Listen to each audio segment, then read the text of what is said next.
Detalye sa pagkakalink ni Chi Filomeno kay wealthy businessman Matthew Luwilier at ang breakup nila ni Jake Cuenca. Nito lang isang araw, may pasabog na pinakawalan ang self-proclaimed pambansang marites na si Sian Gaza sa kanyang social media page. Tungkol ito sa showbiz couple na sina Chi Filomeno at Jake Cuenca. Hindi na rin siya nagpatumpik-tumpik at diretsong pinangalanan ang mga ito at ibinalitang naghiwalay na nga daw ang dalawa. Ani pa sa post ni Sian, Jake Cuenca, natagpo ang humahagulgol sa loob ng bahay matapos itong iwan ni Chi Filomeno para sa isang milyonaryong negosyante sa Cebu na si Matt Luwilier.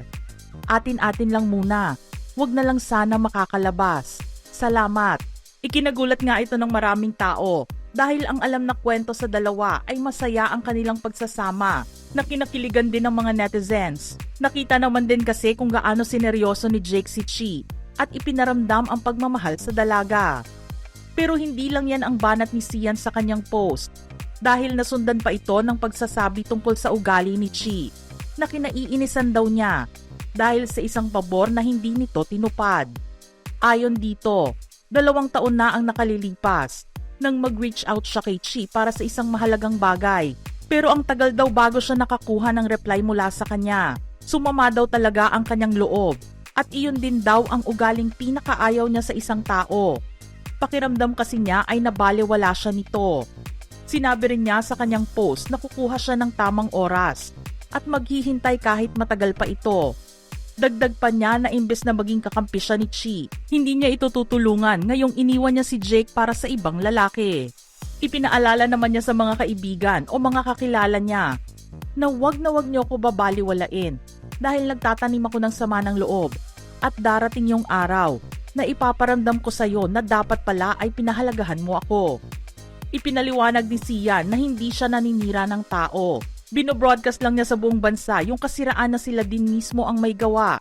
Aniya, yan po ang dahilan kung bakit sa kabila ng lahat ay kaliwat kanan na blessings yung ipinagkakaloob ng Panginoon sa aking buhay. If my memory serves me right, isang reply ata every 24 hours. Parang nakakaloko eh, may pinag-uusapan kayong mahalaga. Kung pag-uusapan ang tungkol sa relasyon ngayon ni Chi at Jake, wala pang opisyal na pahayag na nanggagaling mismo sa kampo nilang dalawa. Pero kinumpirma na ito ni Sian sa isa pang post sa comment section niya. This is confirmed. Ilang araw na daw iyak ng iyak. Hindi malaman ang gagawin. Walang gana sa lahat ng bagay. Diyos ko, kawawa naman. Nakalimit na rin sa publiko ang pinanggalingan ng post na ito. Kaya naman walang kahit na sino ang makakapag-reply sa pinakawalan niyang balita. Ang ibinunyag naman ni Sian sa social media ay pinag-uusapan na rin ng ilang mga entertainment news sources. At may nakapagsabi na kumpirmado nga raw na nagkahiwalay na ang dalawa noong nakaraang buwan pa. Ayon pa sa taong ito, nakita raw nito isang beses ang driver ni Jake na maraming dalang gamit at maleta na ibinababa sa tinitirhang kondo ng aktor. Inakala pa nga na baka may shooting si Jake pero napagtanto ng taong ito na baka naghiwalay na sila ni Chi. Hindi na rin daw kasi nakikita si Chi sa lugar. Nabanggit din ng taong ito na noong magkarelasyon pa si Jake at beauty queen Kylie Versosa. Doon din daw ito sa kondo ng aktor na nunuluyan. Pero ang isa pang chika dito ay hindi naman daw totoo na iniwan ni Chi si Jake dahil ang aktor daw mismo ang nagpaalis sa kanya sa kondo.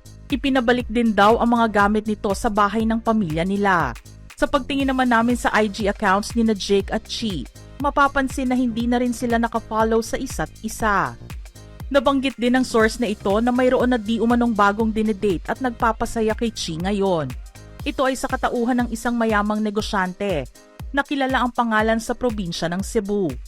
Ang lalaking ito ay si Matthew Luwilier at naispatan na rin silang magkasama sa Dumaguete habang nakabakasyon. Ang mga kaibigan daw ni Jake ang nakakita kay Chi kasama ang negosyante. Ang chika pa ay hindi raw naniniwala noong una si Jake sa kwento ng mga kaibigan. Pero kalaunan ay tila nakumpirma niya ito nang magpaalam si Chi para mag-out of town. Sinasabi naman na walang pag-aaway na nangyari sa pagitan nilang dalawa dahil hindi na raw nakabalik pa ng kondo ni Jake si Chi. Ayon pa sa source na ito, baka ang sinasabi ni Sian na humahagulgol sa kwento niya ay hindi si Jake kundi raw si Chi.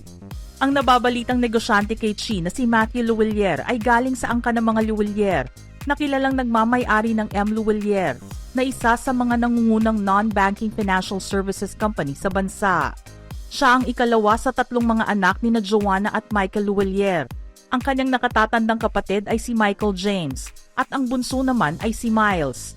Kilala ang pamilya nila na marunong magpahalaga at magbigay ng quality time sa isa't isa. Isang kwento nito ay ang pagbisita nila kay Matthew sa LA, at kasama rin nilang nag-dinner ang partner nito na si Jolie Jerkovich. Hindi rin nila pinalampas ang pagdalo sa kanyang graduation noong 2022 sa UCLA, o University of California, Los Angeles. Si Matthew ang Chief Operations Officer ng M. Luwilier Food Products Incorporated, na may hawak sa mga negosyong Bisaya Brew Premium Craft Beer na sinimulan noong 2023 at dinala nila ng kanyang ama sa Maynila mula Cebu. Snulog Gin Premium Craft Gin, Mont Saint Michel Natural Drinking Water, Royal Dried Mangoes, Lapu-Lapu Dried Fruits, Joanna, Cebu's Lucky, at Cebu Organics.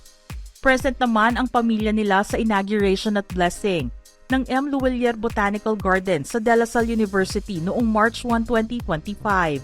Kasama ni Matt dito ang ilang representatives ng M. Luwilier Financial Service Incorporated na sina Michelle J. Luwilier, Chairman of the Board, Michael L. Luwilier, President and CEO, Joanna M. Luwilier, at Michael James M. Luwilier, CFO.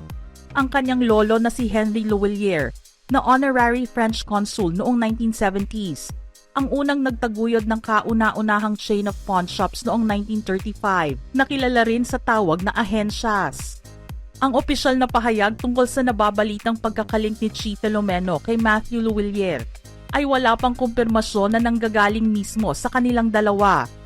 Tahimik pa nga sa ngayon ang magkabilang kampo, pero inaasahan naman ng mga netizens na magkakaroon ng update dito.